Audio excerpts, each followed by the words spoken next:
नमस्कार दोस्तों, master story channel में आप सभी का स्वागत है। आज की कहानी है दो वक्त की सूखी रोटी।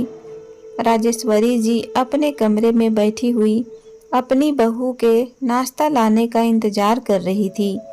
11 बज चुके थे, लेकिन अभी तक उनकी एक भी बहू उनके खाने के लिए कुछ भी लेकर नहीं पहुंची थी।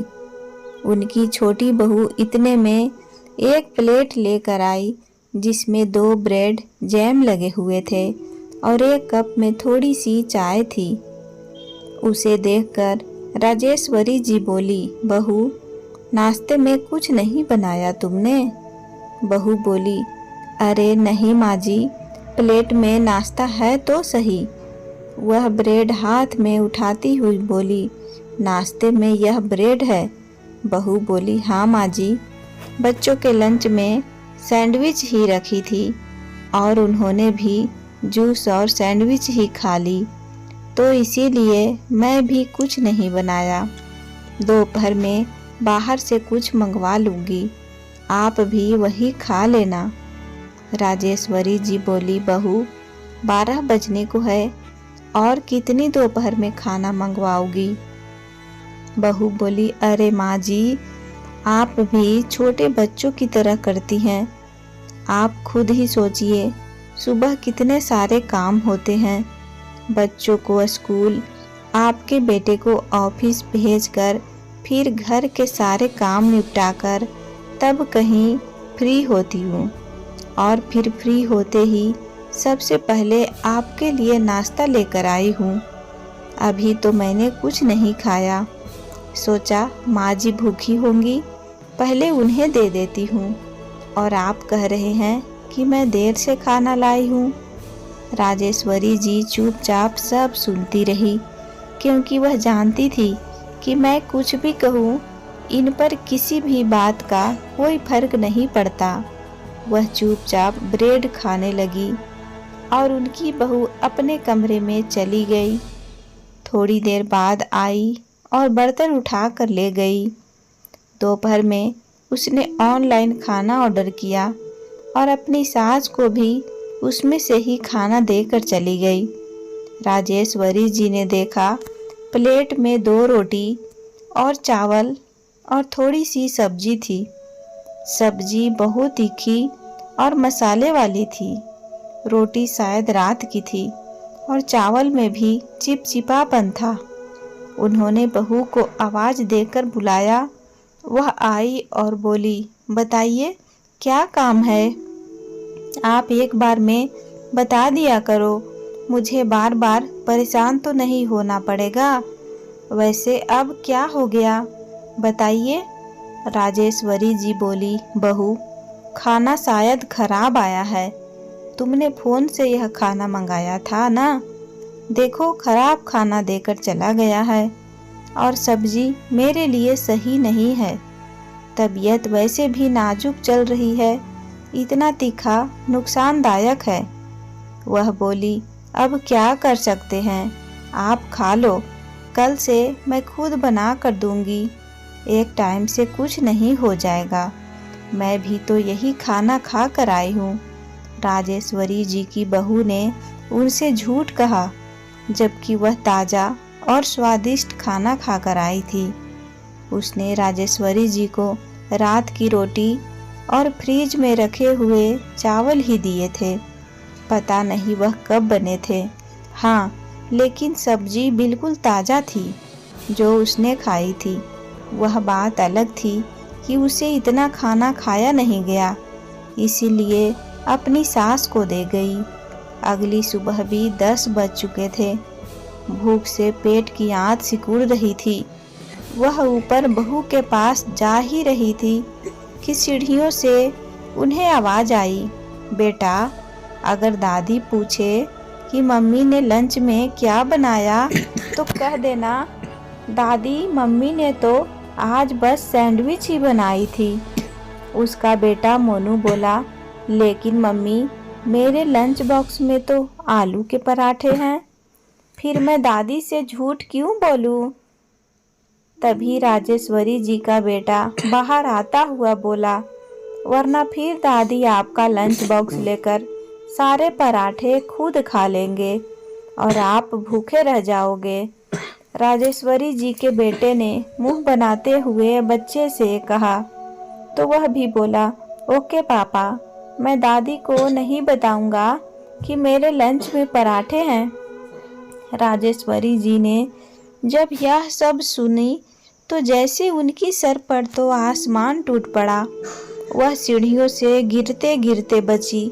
अपने आप को संभालते हुए वह नीचे अपने कमरे में आकर बैठ गई और अपने स्वर्गीय पति प्रदीप जी की तस्वीर को निहारते हुए बोली, देख रहे हैं ना, जिन बच्चों को पालने के लिए हमने अपने जीवन का एक भी पल सुख से नहीं जिया, जिनका पेट भरने के लिए हम जाने कितनी बार भूखे पेट सोए, आज उन्हीं बच्चों को हमें बस 2 रोटी देना भी भारी लग रहा है।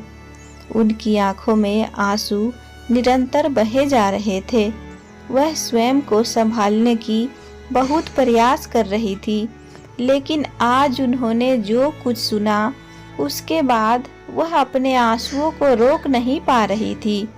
वह रोते रोते ही सो गई। जब उठी तो शाम के 5 बज चुके थे, पर उनके लिए तो जैसे सब कुछ ठहर गया था। घर में उनसे रुका भी नहीं जा रहा था। वह घूमने के लिए पास के ही पार्क में चली गई। वह अक्सर परेशान होती तो वही पार्क में चली जाया करती थी, फिर घंटों वहीं बैठी खुले आसमान को निहारती रहती थी। वहीं आते जाते उनकी पहचान सावित्री जी से हो गई और अब वह दोनों अच्छी सहेलियां बन चुकी थी। राजेश्वरी जी सावित्री जी से ही अपने मन की हाल बात, अपना दिल हल्का कर लेते। राजेश्वरी जी अपने घर की बातों को घर में ही रखना चाहती थी, इसीलिए कुछ बातें तो वह किसी को नहीं बताती थी। पर उनकी सहेली सावित्री जी राजेश्वरी जी के चेहरे के भाव को देखकर ही कई बार स्वयं ही पूछती थी कि राजेश्वरी जी परेशान क्यों हो, किंतु राजेश्वरी जी उनसे भी बहुत सी बातें छुपा लिया करती थी। लेकिन आज उनकी आंखों की नमी और लालिमा देखकर सावित्री जी बोली, राजेश्वरी, कब तक यह सब सहती रहोगी? तुम उस औलाद के बारे में सोचती हो जो तुम्हारे बारे में सोचना ही नहीं चाहते हैं। सावित्री जी के इतने कहने पर राजेश्वरी जी ने एकदम से सावित्री जी की तरफ देखा।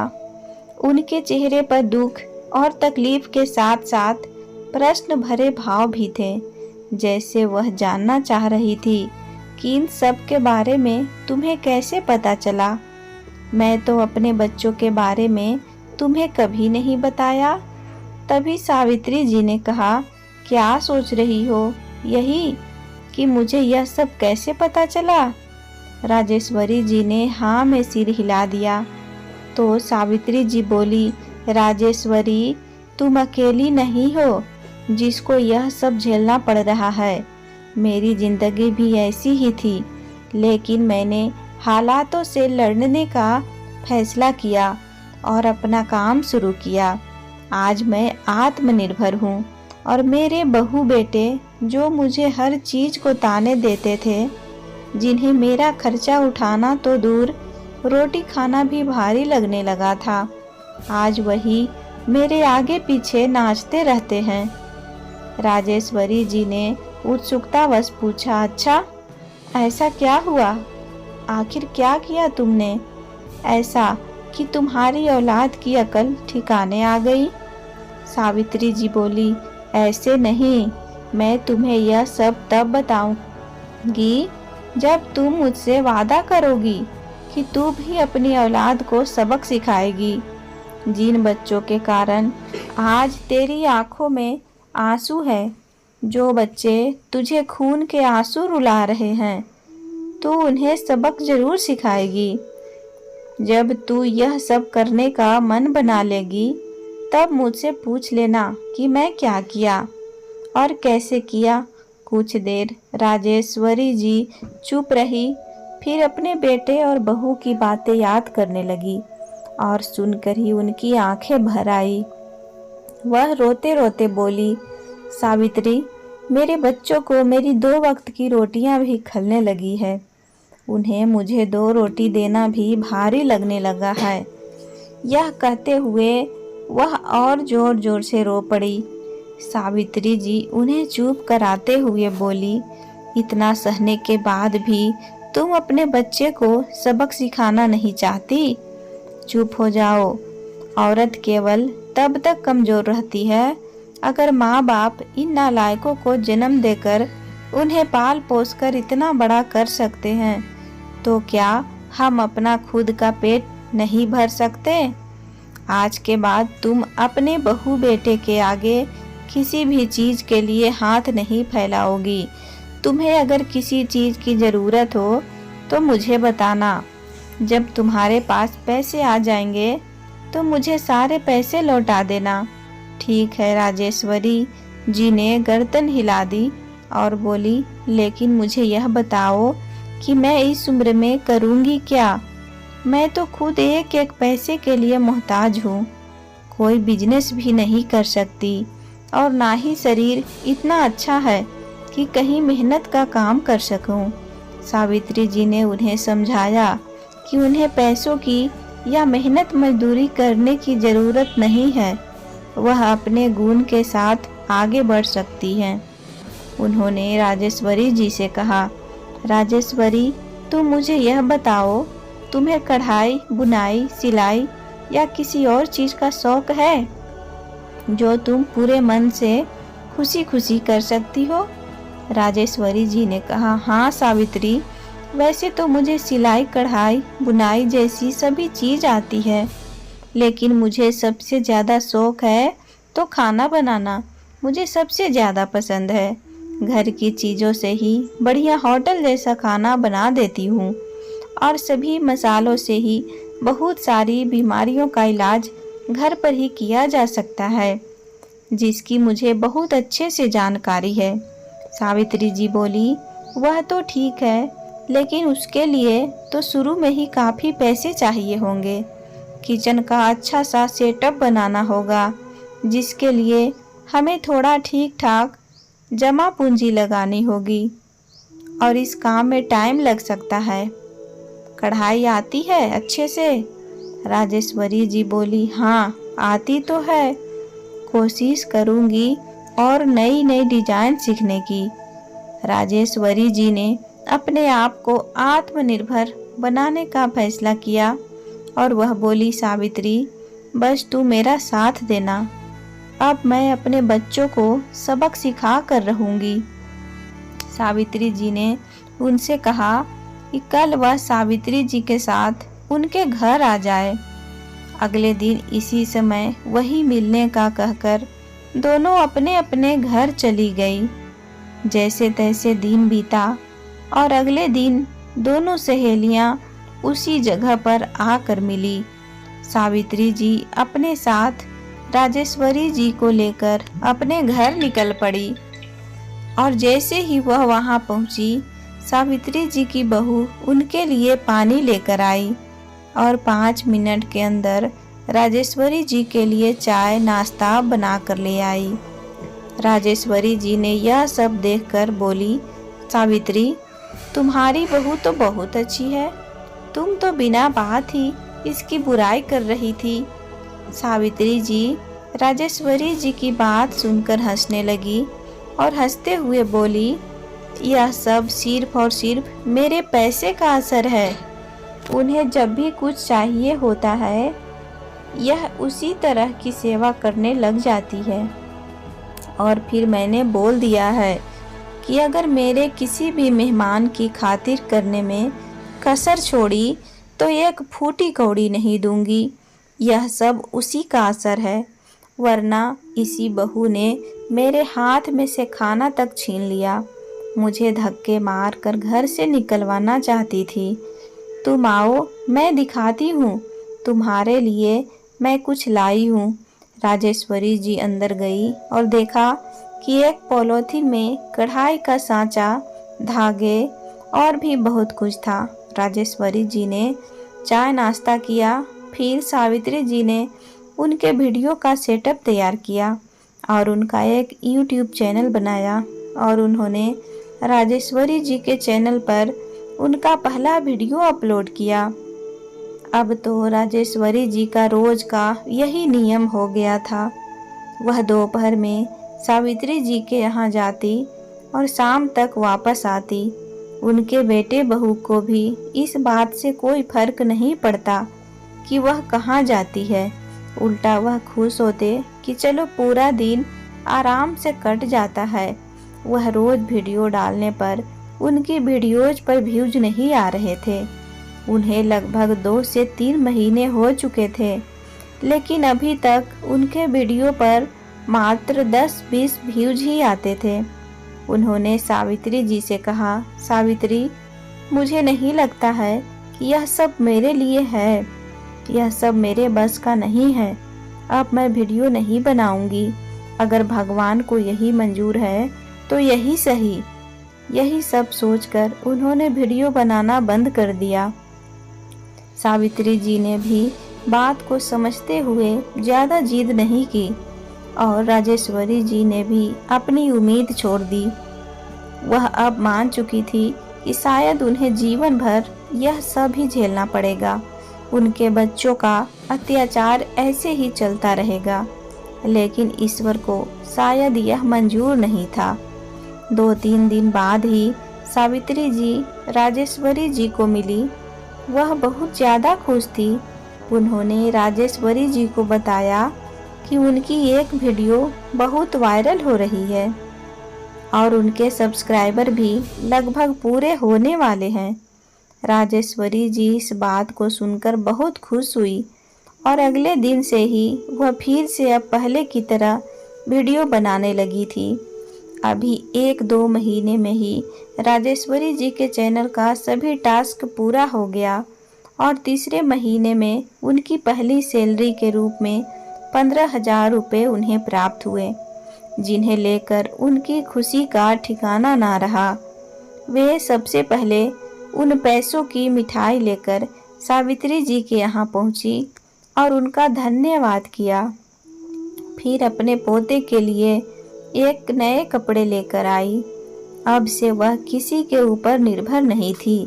उन्हें जो चाहिए होता था वह खुद से ही ले लिया करती थी। धीरे धीरे उनकी सैलरी बढ़ती चली गई और उन्होंने अपनी बहू को बोला कि आज के बाद उनकी बहू उनके लिए खाना ना बनाए, वह अपना खाना खुद बनवा लिया करेंगी। उन्होंने अपने लिए मेड रख ली और अच्छे तरीके से रहने लगी। उन्होंने कुछ ही समय में नया घर और गाड़ी भी ले ली, जिसे देख उनकी बहू की आंखें चार हो गई और उसने अपनी पत्नी से कहा, सुनो, तुम्हारी माँ के पास कितना पैसा है और कितना बड़ा घर है। अपना घर तो छोटा सा ही है और फिर आप उनके इकलौते बेटे हो। जो उनका है सब आपका ही तो है। जाकर उनसे बात करो, कहो कि माँ, हम कब से यहाँ रहने आ जाएं। या फिर मैं तो कहती हूँ कि इसमें पूछने की क्या बात है, हम सीधा सामान लेकर चले चलते हैं। माँ को भी सरप्राइज दे देंगे तो खुश हो जाएंगी। बहू बेटे ने बड़े घर के लालच में वह घर सस्ते ही दामों में बेच दिया और सारा सामान भी, और अपने अपने बैग पैक करके राजेश्वरी जी के यहाँ पहुँचे और जाकर उनके पैर छुए। जैसे ही बहू बेटा पैर छूकर गले लगने लगे, राजेश्वरी जी उन्हें खुद से दूर करते हुए कहा, तुम लोग यहाँ क्या कर रहे हो तुम? बहू और बेटा खुश होते हुए बोले, माँ, हम अब से यहीं रहेंगे आपके पास। इस बुढ़ापे में आपकी देखभाल करने वाला कोई तो होना चाहिए ना, इसीलिए आपके बारे में सोचकर हम यहाँ आ गए। राजेश्वरी जी ने तभी किसी को आवाज़ लगाई, मीना, राजू, कहाँ हो तुम दोनों? बाहर आओ, देखो कौन आया है। मैंने कहा था ना तुमसे, यही है मेरी नालायक बहू और मेरा बेटा कमीना, जिन्हें अब तक तो माँ के खाने का ख्याल ना था और आज मेरे पास 2 पैसे क्या आ गए। इन्हें अचानक से माँ की फिक्र सताने लगी। उन्होंने अपने बेटे बहू को उन दोनों के सामने खूब जलील किया और गार्ड को बुलाकर दोनों को धक्के मारकर घर से बाहर निकाल दिया और 2 अनाथ बच्चों को गोद लेकर उनको हॉस्टल भेज दिया और उनकी पढ़ाई लिखाई का सारा खर्च उठाया। सावित्री जी ने भी सब छोड़कर आ गई और दोनों सहेलियां एक दूसरे के साथ खुशी खुशी रहने लगी। दोस्तों, कहानी पसंद आए तो वीडियो को लाइक करें, चैनल को सब्सक्राइब करें। कहानी को पूरा देखने के लिए दिल से धन्यवाद। Bye bye.